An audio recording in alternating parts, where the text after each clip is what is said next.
Hello and welcome. You're listening to the Open Door Philanthropy Conference Special. We brought our microphones down to the Nexus U.S. Summit this year at the United States Institute of Peace. And in plain view of the Lincoln Memorial, over the course of 2 days, we conducted 10 interviews with a diverse array of conference delegates. Some of our guests, like Hank Love from the American Jobs Project, were actively fundraising. And I was able to convince Hank to submit a proposal to the unfunded list that's currently under review. Other guests, like Karen Yanis, were active funders. Karen ran Oprah Winfrey's foundation for 10 years. I was able to convince Karen to join the evaluation committee. We had a bunch of other cool folks sit down with us who were a little bit harder to find. On a personal note, this was just an absolute blast for me. I got the chance to interview some of my favorite people in a beautiful setting. We had amazing conversations. I hope you'll listen and understand that these represent just a microcosm of my own participation in Nexus over the years. I've been attending this conference for almost 9 years now. Each conversation you listen to here, whether I've just met our guest or known them for years, is reminiscent of hundreds of conversations I've had in the halls of Nexus over the years. People ask me often how I've built such an impressive network. And I can tell you that it's because of conversations like these. At the very least, I think you'll find them entertaining. Please note that these were recorded live on site in a less than ideal acoustic circumstance. You can pretty much always hear me because I'm basically Shrek. But sometimes our guests are a little bit harder to hear. We'll do our best to make transcripts available since every word of these conversations were important and interesting. But for now, I hope you enjoy.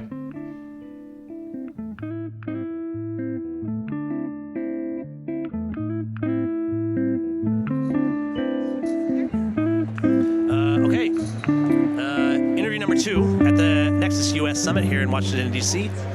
I'm sitting down here with Zachary Garber. Where are you joining us from today, Zachary? Joining you from Baltimore, Maryland. You made the drive down this morning? I did drive. I drove yesterday, though. So okay. I made it. Staying with a friend. That's good. That's good. The traffic can be... It's only 30 minutes away in theory. Right. Traffic is definitely not ideal, and I'm definitely not the most patient, so it's, unfortunate, but I made it. So are you from Baltimore? I'm originally from Baltimore County, and I now live in Baltimore City. And if I remember correctly, the Baltimore question is, where did you go to high school? Wow, you really do know that. So that is the question. And it's very funny because people will say, where did you go to school? They won't even say high school. They don't even say this. And they just mean high school. So I went to McDonough High School, and then went to Emory for undergrad, and then was in New York afterwards, in London, New York, and then went back for my MBA at Penn in Philly. And then about 2.5 years ago, moved back to Baltimore. What brought you back to Baltimore? So I moved back to work with my father. So I'm at Alex Brown, which is a division of Raymond James, in wealth management, working with my dad in my family business. That's awesome. You enjoy it? I do. My father hasn't fired me yet, so that's a good start. That's good. My father is a U.S. history professor. Okay. And I tried to go to Colby College and say, when my dad retired, I was like, I'll just take over for him. But they want you to know things about U.S. history and have a PhD to do that. So, on a serious note, what I can say is when it works, there's nothing better than working with family. My mother is on the board of directors of my nonprofit, and I enjoy very much working with her. And we can safely assume she listens to my podcast. So, hi, Mom. And hello, Mr. Garber. Is that your father, Mr. Garber? That is my father. My father has the same last name, so you're good on that one. Absolutely. So you've been back in Baltimore now for a couple of years. Yes. It's been an interesting couple of years in Baltimore. There's been a lot going on. If I remember correctly, some large protests, some riots, issues with the police. Before that, we were talking about how I did a large fundraising project in Baltimore to build the Seed School of Maryland at Southeast High School. So I'm somewhat familiar. But tell me a little bit what's going on in Baltimore these days. Yeah. So I think those are all good points, and we were talking about this before. I think Baltimore has gotten this reputation based on what happened with Freddie Gray, based on Serial, The Wire, for being a city of plight.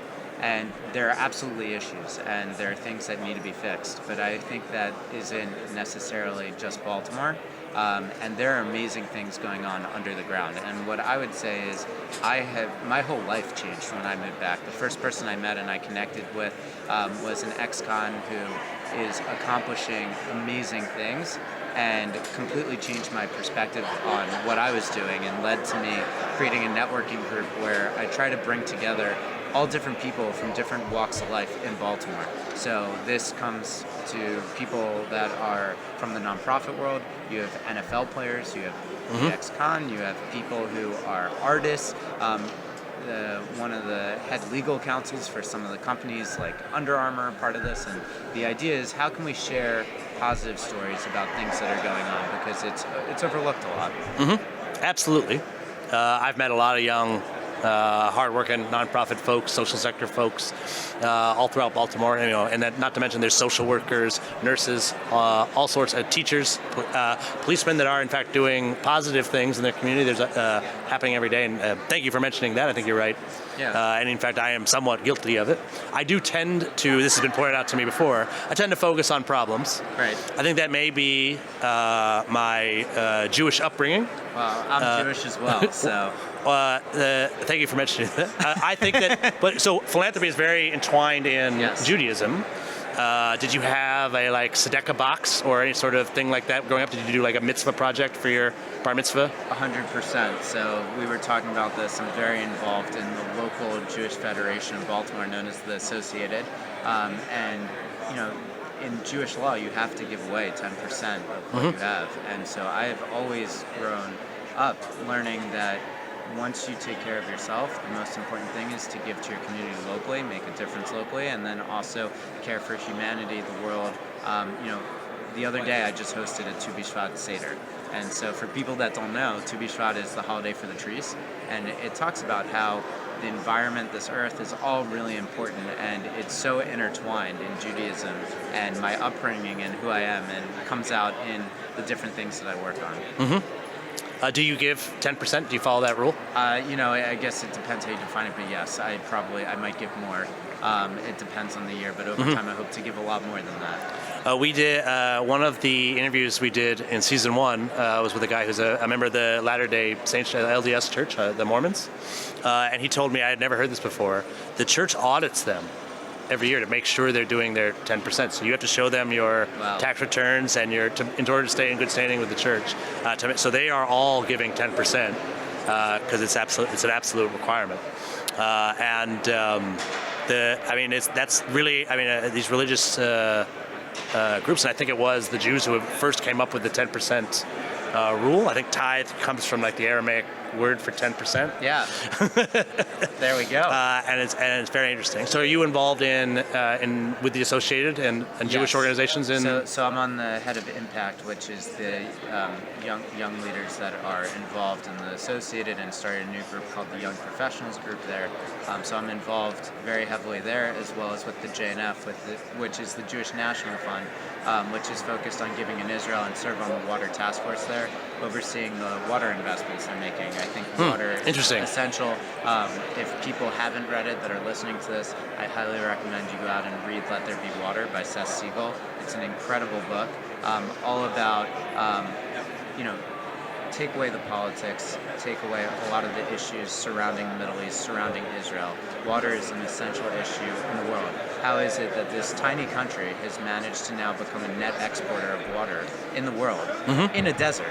They have 2 lakes, and one of them is dead. Exactly. I've never heard it put that way, but that is pretty amazing. I didn't come up with it. When I went on a reality tour of Israel with the Schusterman Foundation, which I highly recommend to go on a cohort with them. And you do not have to be Jewish to participate in that program. In fact, I think these days it's hardly any Jews at all. I went to a reality Shabbat dinner in New York just a month or 2 ago. It really is a incredible community. But it was our tour guide there who told us, is this tiny desert country, we have 2 lakes. It might have been actually, I think Shimon Peres said that. Because on my tour we got to hear from, we were the last reality group to hear from Shimon Peres. No, he's the one who said that. He said we have 2 lakes, only one of them works. And it's like a foot deep. the Sea of Galilee. I swam in it. They told us not to, but we went in there anyway, of course, because we're mostly Americans, and it's not a very significant lake. Well, but you're right. They're not want for water there. They figured it out. That is something that we should be able to get over some of those issues. That's very interesting. For folks, some of the people who listen might not be Jewish. Although that is a large, I imagine you're the same way. A large part of my network is. But why don't you tell folks about Federation in particular? I know the Associated is one of the more active, well-organized federations. So the Associated in particular has a very interesting giving model. So the way they work is it's literally... take a step back. What's the Federation system? Apologies. So the Federation system effectively is, the Jewish community is very small. You look at us as a percentage of the U.S., I think we're 2% of the population. 1 to 2%, 1 yes. to 2%. It's really tiny. So we really have to help our communities. And so the federations are a way to help Jews locally, as well as giving abroad in some other areas. But it's a way to create a support network within the different communities that are Jewish all over the country. So housing, immigration, all of these different things that you think about, dealing with the elderly. These are a lot of things that aren't sexy, that need to be taken care of on a day-to-day basis. Mm-hmm. And these organizations are set up to be able to fulfill those needs on a sustained, ongoing basis. And as a big part of the reason that the Jewish community in the United States has been as successful as it has been is these federations in different communities. Absolutely. I agree. The Federation has been around for about 100 years or so in this country. And back then, there were hospitals that would turn us away. There were schools that wouldn't let us in. Most community centers and clubs weren't letting us in. So the Federation's organized that community. We built our own hospitals, built our own community centers, right? And now, if you've got cancer, you're probably going to want to go to a Jewish hospital, right? And I think you're right. I think that's just an incredible model for how a small community. I'm very proud to be Jewish because of the work the Jewish community has done here in America.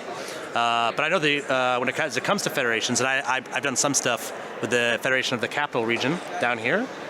Rachel, the founder of Nexus that we're at, and I are on a committee, the Survivors Initiative, to raise money for, there are several thousand Holocaust survivors in the D.C. area who are living beneath the poverty line, which is just unconscionable to me. They've been through enough and should be able to die with some dignity. I completely agree. My grandmother is a Holocaust survivor, actually. Her and her two sisters survived. They were interviewed by Steven Spielberg years ago, but incredible story, and it is entirely unconscionable that somebody who has survived so much should have to deal with so many troubles at the end of their life when they really should be respected as heroes and people that we should look after. So tell me a little bit specifically about the Associated, because like I said, I've dealt with a few federations, and one, I've always been curious why the Associated has a different name. Just what is it about? Is it that the Baltimore community of Jews is tighter knit, or it just seems like Associated has their act together? Not that the other federations are screwing up or anything, but that the Associated really seems to be top of its class. Yeah, so the Associated, I think this is important for anyone who's running any nonprofit, is extremely efficient. And the reason it's called the Associated is it is literally an associated network of different agencies. So what happens in a lot of these Jewish communities is there's all sorts of causes that people want to give to, and sometimes there are certain things that are hot that people want to give to, like agriculture, or there's different initiatives that are... Or in the wake of a disaster. In the wake of a disaster, all of these different things. But what the Associated does is they have one centralized means of asking for money. So they ask for money, and then the Associated has a whole group of members that are involved, that has a whole board that has a committee that then determines the allocation. And what they do is they actually support, I don't know the exact number of agencies, but effectively you only get asked once for money. It goes to the Associated, and then through the Associated they determine where the most means are needed and allocate those funds effectively. So it's a very efficient model in terms of the way that they do it. It also allows them to scale across different agencies. So for example, you have social media, you have all these things. Rather than having a social media director for every single one of these agencies, you have one centralized system that has a calendar. You're able to also see when events are, not conflict in terms of what's going on around the community, and make sure that it's the best for everyone for the overall good. So that's where the Associated comes from, and it's one of the few models left in the federation system that still operates this way and is one of the most effective models that I know that's out there. It would be, I think, a tall order to expect even a committed philanthropist to learn the details and the needs of every single social service agency in their community, right? And so, it is very, and the DC Federation works like it would be very difficult for me to learn, what the Partnership for Jewish Family Services is up to read all 20 of those agencies' reports. So what are some of the agencies in Baltimore? So, Jewish Community Services, JCS, Jewish Volunteer Services. There's HANA, which deals with domestic abuse for women. There's one of the more interesting ones that's a little bit different. We were talking about things that are hot for the time. Pearlstone is a Jewish organic farm. Teaches Pearlstone, values. yeah, I've been there. Yeah. Pearlstone it's great. They teach Jewish values and how it's related to the land, and it's a retreat center for cancer patients. It's a retreat center and a place where people celebrate bar mitzvahs, weddings. It's also a place where they bring in inner city kids to teach them where their food comes from. My next question was going to be, and I think this is something that gets misunderstood sometimes. Almost all of the money that gets raised by the Associated, probably coming from Jews. There might be some, right, people who are just very just have a lot of friends that are Jews and like the work or like going to the events, but mostly the money comes from Jews. But the beneficiaries of these services are not entirely Jews. Is that correct? And it's the people most in need. So there is an emphasis on the Jewish community, but if you look throughout history, and particularly in Baltimore, the Jewish community and the African American community are very entangled and entwined. You can see this throughout real estate. There's a whole book that was written, Not in My Neighborhood, about this. And if you look at what's happening today, look at who marched with MLK. You had Rabbi, I'm blanking out on the name, this is so bad, Joshua Abram Heschel.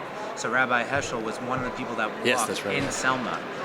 And Julius Rosenwald was like the major donor of the guy. He's the Sears Roebuck gentleman, if I remember correctly, and one of the major funders of the Civil Rights Movement. And we still have the Julius Rosenwald schools in the area. There's some up near Baltimore and some around here. These were schools for African Americans. It's a very long history of that. And what I would say is it's really important that you give back to your own communities first. Remember where you came from. What is important to you, and then it's important to expand beyond that and work with other people. So getting back to some of the things I'm working on right now with, I started this group called the Francis Scott Key Society because he wrote the Star Spangled Banner in Yes, Baltimore. he did. And the idea is that we should have all these different people from different backgrounds come together to cut out the superficial nature of networking. And so we bring together people from different groups of life, everyone from West Baltimore, East Baltimore, artists, NFL players, all these different people to come together 4 times a year. Someone gets to show off their location.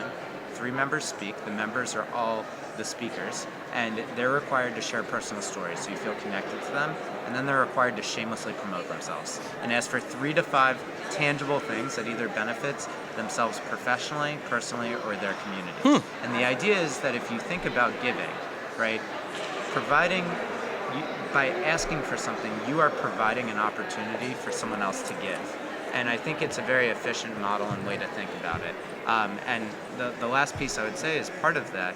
I actually was talking about this with you in order to create a platform to share some of these amazing stories that are happening in Baltimore. I just launched a podcast called Charm City Dreamers about people that are sharing their dreams and how they're actualizing them in Baltimore. Because my personal point of view is when you say you see all of the plight of what's going on, that is such an opportunity, because if you can take a city like Baltimore, which has such a terrible image nationally in terms of what's going on, and turn it into an image of turnaround where people are accomplishing their dreams, I think that can be a model for expansion well beyond the means of just our city and well beyond just the U.S. And so you, like me, have a podcast. Yes. What is the podcast called? It's called Charm City Dreamers. I'm officially on iTunes and Stitchers. This is good job. Very much a self-production. We've recently gone through that process. Getting your podcast onto iTunes is not as easy as you might think. Not so easy. That's very good. One of the things they've told me is that it can be very helpful for your promotion to go on other people's podcasts. So you're doing a good job. If anyone is interested in hearing positive stories out of the city of Baltimore, Charm City Dreamers is available on iTunes and several other platforms. I had some experience a while back in Baltimore. Worked on the capital campaign for the Seed School of Maryland. We bought Southwestern High School for $1, and then we raised almost $100 million to fix up the campus and everything. And now there's a great school there. It's a public boarding school, so the kids go tuition free, but stay in dorms. They go home on the weekends, stay with their families, but are there so they get all their extracurricular. They get their healthy meal every night. They get a quiet place to sleep every evening, and then a good education all day. And I know of that and a number of other positive stories out of the Charm City. So if next time I'm in Baltimore, maybe I stop by and I'll go into your booth. Absolutely, and I would say there are a couple of amazing nonprofits I'd highlight outside of the Jewish community that you should try and get on this podcast. One we were talking about is Baltimore Corpse with Fagan Harris. He's really a great person in terms of what he's doing. Thread with Sarah Heminger was featured in the New York Times. I think they're changing the whole way we think about education. The idea is that kids, the integral to success is positive interactions. And a lot of these kids don't have enough positive interactions in their life to want to really participate in a positive way in society. And by creating these outside Thread families where you have 3 to 5 volunteers that act as your extended family, helping you with anything you need. It's not just about that. It's not just about mentoring. That engages people and helps them want to be part of society. And the last one I would say is Volunteering Untapped. It is a nonprofit that there is no staff. There's no money in terms of what's going on. They get 200 to 300 volunteers every month at different high-impact volunteer events in Baltimore. And it is crazy how quickly they're growing. I think they're about to launch in Philadelphia as well as Chicago, and Seth Franz founded that. So those are just a couple of... What was that last one called? Volunteering Untapped. And what they do is they do these high-impact volunteer events for people in their 20s, and the idea is you just sign up, you don't pay, you show up. They did like the largest tree planting ever in Baltimore, and then they close it off with these giant parties where they have food trucks, beer, music. That sounds like fun. It's a great way to meet really attractive people that care about what's going on. It's amazing that seems to be the demographic. They let everyone come, but it's really great. Well, I find that if you're doing good things in your community, that you become more attractive. And the opposite. And the opposite. You can start off attractive, and if you're a terrible person, then that goes away very quickly. Yes. It sounds like you're up to a lot of really great stuff. And that this probably could have become a very, very long interview. I don't want to take you away from too much of the conference. I like to end all of these with a couple of requests. One, if you ever have a grant proposal you've written and you want some feedback from experts, I have 200 experts on my committee. We review a proposal written from anywhere in the world, and we give our best thoughts on it. So please send us anything you're doing. And if I have anything that I think is up your alley, Baltimore related, or Jewish or related to water in Israel or something, maybe I'll shoot it over to you and you can take a look, give us some thoughts. Awesome. Well, I really appreciate you interviewing me, and this was my pleasure. Okay, great. Thanks. I'll let you get back to it. Thank you very much.